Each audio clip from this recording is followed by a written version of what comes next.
Mga Salmo 72. O Diyos, tudloi ang hari sa paghukom pinaagi sa imong hustisya.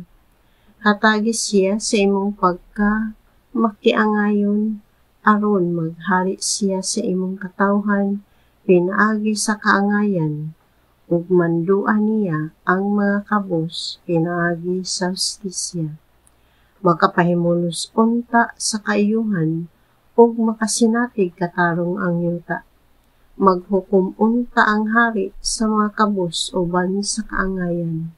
Tabangan unta niya ang mga timawa, ug buntugon ang madaog-daogon. Magtahod unta kanimo ang imong katawhan, samtang nagdan-ag pa ang adlaw, o ang bulan naghatag pagkahayag sa tanang panahon.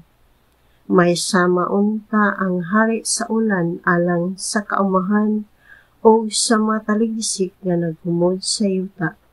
Mulambo unta ang pagkamatarong sa tibok niyang kinabuhi, ug mulungtad ang kaayuhan, samtang nagdan-ag pa ang bulan. Ang iyang gingharian motadlas unta gikan sa usa ka dagat ngadto sa laing dagat, gikan sa suba sa Euphrates ngadto sa tibuok kalibutan.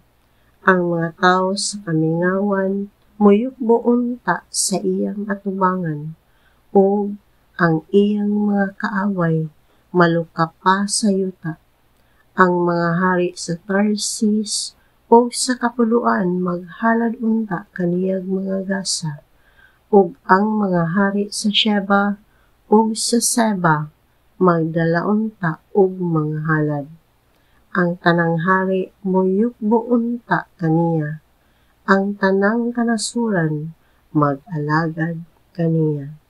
Nagluwas siya sa mga kabus, sa mga timawa o sa mga sinalikway nga nagsangpit kaniya. Maluoy siya sa huyang o kabus, o luwaso niya ang nagkinahanglan. Giluwas niya sila gikan sa pagdaog-daog o panghasi, kay bililhon alang kaniya ang ilang kinabuhi. Mabuhi ang hari, hatagan unta siyag bulawan gikan sa Sheba.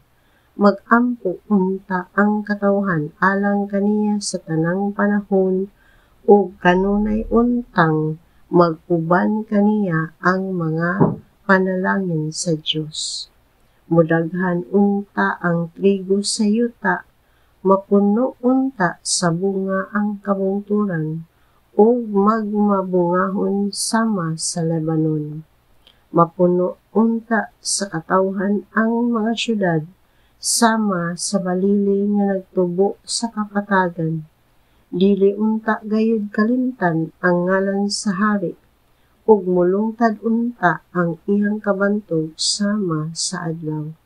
Daygon unta siya sa tanang nasod, ug hinaot nga ang tanang katawhan mag-ampo sa Dios, nga panalanginan sila sama sa iyang pagpanalangin sa hari. Dayga ang Ginoo, ang Diyos sa Israel, siya lamang ang nagbuhat niining katingalahang mga butang. Dayga ang iyang mahimayaong ngalan ngan hangtod sa kahangturan, o mapuno unta ang yuta sa iyang himaya. Amen. Amen. Mao kini ang katapusan sa mga pag-ampo ni David nga anak ni Jesse.